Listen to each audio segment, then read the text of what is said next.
I always thought Christmas was supposed to feel cozy, but that night, standing in my parents' living room, it felt like every light in the house dimmed at once. My sister lifted her glass, looked straight at me, and said loud enough for everyone to hear, "Mom is leaving everything to me." The cheers that followed hit harder than the words themselves ever could. My parents didn't glance my way. No one did. I didn't argue. I didn't break. I just turned to my dad and asked one quiet question. Just one. That made his hand shake and froze the whole room. And that moment, that wasn't even the real beginning. If you asked anyone what my family was like growing up, they'd have said we were close. That's the word people used when they saw us at church events, school plays, or neighborhood parties. My mother smiling proudly. My sister Avery soaking up every compliment. My dad keeping the peace with quiet nods while I lingered somewhere on the side, holding the coat pile or carrying leftovers. From the outside, we looked perfectly balanced. But appearances can be deceiving. Families can look balanced even when the weight inside crushes one person more than anyone else. Avery was the favorite child in our house. Everything revolved around her. Her school projects, soccer tournaments, friendships, bright future. My mother narrated life for her like a memorized script. She didn't lift a finger to do chores. Potential, that's what she called it. I did most of the cooking and cleaning because I was responsible. And whenever my mother said responsible, it always sounded suspiciously like less. I learned to stay in the background long before I understood why. Holidays made the contrast even sharper. Avery's gifts came wrapped in thick ribbons, topped with little cards written in my mother's neat cursive. Mine were practical things, the kind you couldn't complain about without seeming ungrateful. Socks, planners, a scarf bought 2 minutes before checkout. Every Christmas photo had Avery in the center, framed like a centerpiece. I stood somewhere beside her, half illuminated by the tree, half fading into the wall. My dad noticed. The little slights, the bigger ones. He'd slip me the better slice of pie after everyone left, or ask how work was going when the rest of the family seemed to forget I even had a job. He wasn't loud, but he was present. And sometimes, presence is the only lifeline in a storm. As we grew older, everything became clearer. Avery moved through life, as if applause were always waiting for her. She'd enter a room assuming everyone was watching. My mother encouraged it with every nod, every stretched smile, every polished story of Avery's accomplishments. Some exaggerated, some barely true, all carefully framed. Meanwhile, I worked quietly, lived quietly, and showed up for everyone, especially my father. When he was hospitalized a few years ago, I stayed overnight in a stiff chair, listening to the machines hum rhythmically. Avery came once, left early, and posted a picture online about family time. I didn't resent her. I adapted around her, like everyone else. But this Christmas felt different from the moment I walked through the door. Maybe it was the way my mother looked at Avery, relief hiding behind her smile. Maybe it was the forced cheer in her voice, or the way her eyes flicked to me, checking whether I'd stay out of the way. Or maybe it was the quiet tension in my dad's eyes. Something lingered, something waiting. Christmas Eve always made me question whether love in our family was genuine or just performance. By the time the guests began arriving, the house already felt too small for the chatter ricocheting off the walls. Coats were heaped on the sofa, boots lined the hallway, and the scent of roasted dinner mixed with pine and cold air each time the door swung open. I moved through the crowd like someone threading between tides. Steady, quiet, unnoticed. Avery, of course, moved differently. She seemed to float, standing by the fireplace in a deep green dress, the light catching in her hair as if she'd been posed for a catalog shoot. Every new relative who entered seemed to make a beeline toward her. "You look stunning, sweetheart. Your mother must be so proud. You've always had that star quality." I was close enough to hear every word, yet far enough that no one thought to include me. I kept bringing trays from the kitchen, crackers, cheese, refilled drinks, while Avery talked about her job, her plans, her busy life. My mother hovered nearby, nodding, adding small remarks like punctuation marks. "That's why Avery will be managing things when we're older," she said once, loud enough for the whole living room to hear. She just has the natural leadership. It was meant to sound casual. It wasn't. A few relatives shot me quick, polite glances. People do that to the sibling who wasn't chosen. I felt the familiar pinch in my chest, but swallowed it down. I'd carried those words my entire life. They didn't crush me anymore. They just pressed a bruise that never fully healed. I slipped back into the kitchen, letting the laughter fade behind me. My dad was at the counter, pretending to adjust the oven temperature, even though it wasn't on. The moment he saw me, his shoulders relaxed. "You holding up?" he asked softly. "I'm fine." I lied.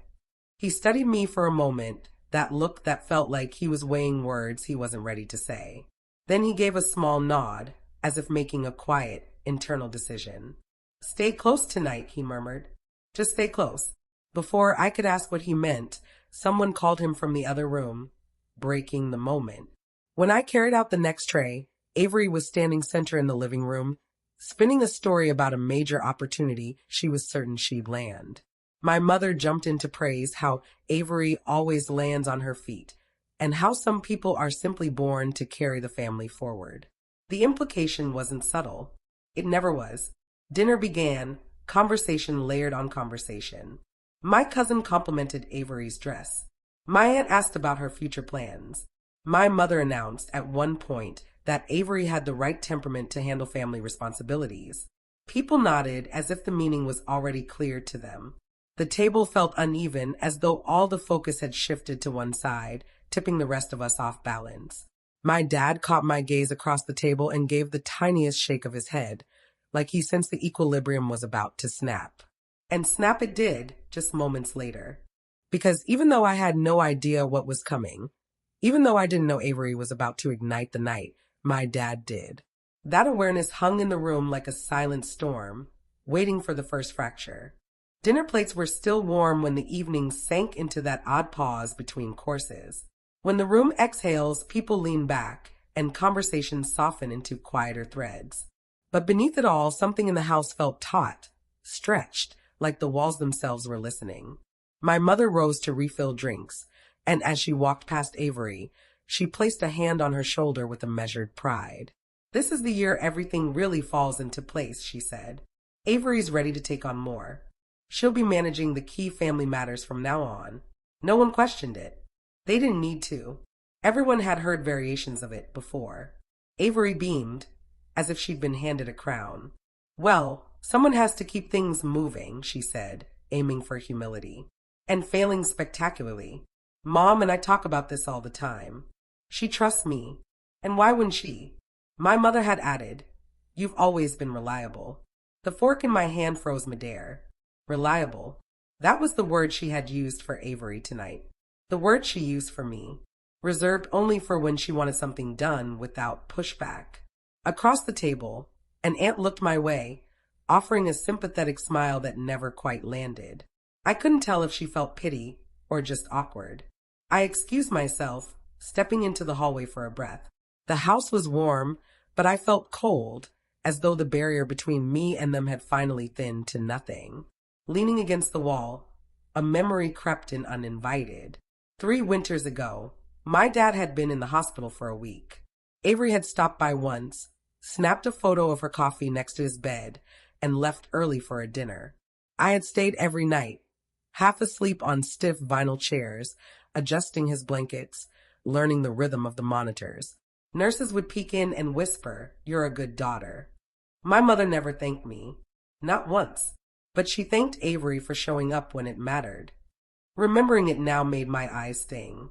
I walked into the garage to steady myself. Cold air hit my face, clearing the haze. The same string lights Dad had hung years ago still lined the shelves. Small, warm bulbs that flickered like they were holding on out of loyalty. He and I had spent countless hours out here when I was younger, talking, while Avery was too busy being admired to notice. I stood staring at the tools on the wall when Dad stepped in. "You okay?" he asked. I hesitated. Mom's making it very clear who she wants running things. He nodded, eyes softening. "She's been doing that for years." "I know," I murmured. "But tonight, it feels like she's erasing me entirely." He exhaled, slow and heavy, like he'd been carrying this truth too long. Emily, he said, stepping closer, you're not invisible. Not to everyone.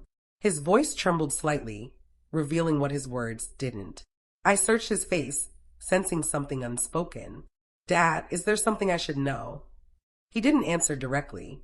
Instead, he rested a firm hand on my shoulder, grounding me. Just be steady tonight, he whispered. Some truths need the right moment to be spoken. Before I could press further, someone called from the living room, shattering the quiet.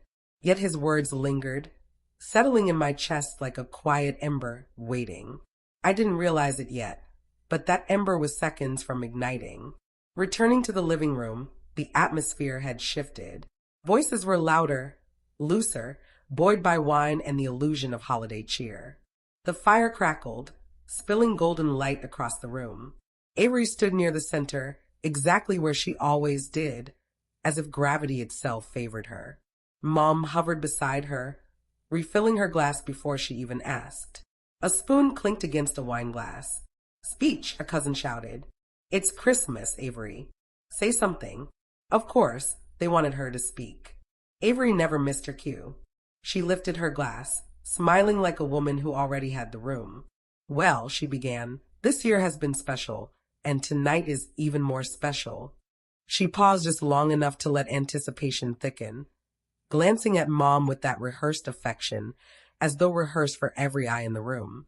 The familiar dismissal cloaked as a joke, the little dig that landed exactly where she intended. I looked at her, truly looked, and something inside me stilled. Not shattered, not trembling, just completely still. In that stillness, a dozen Christmases flickered through my mind. A dozen times my mother had pushed me aside, so Avery could take the spotlight. A dozen occasions my father watched silently, something locked behind his eyes. A dozen nights in the hospital chair, holding his hand while Avery updated her social media from some restaurant.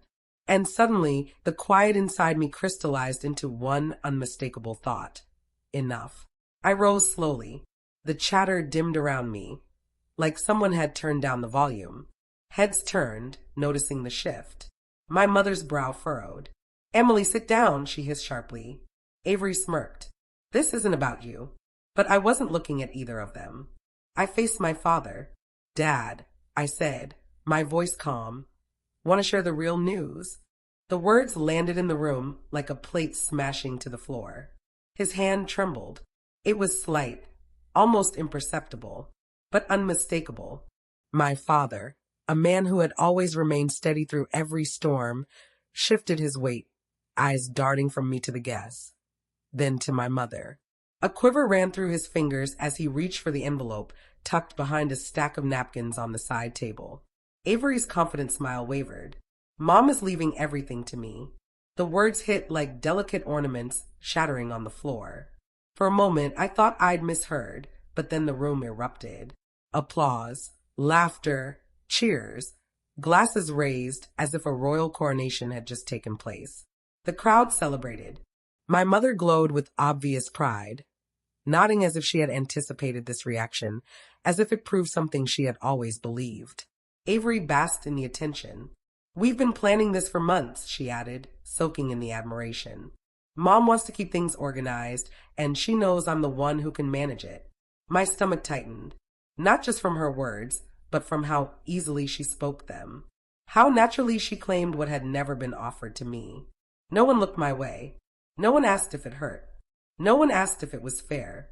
Across the room, my father stood stiff, jaw tight, eyes unwavering. If the room was swept up in celebration, he was the only still point, the lone presence untouched by Avery's performance. Mom lifted her glass again.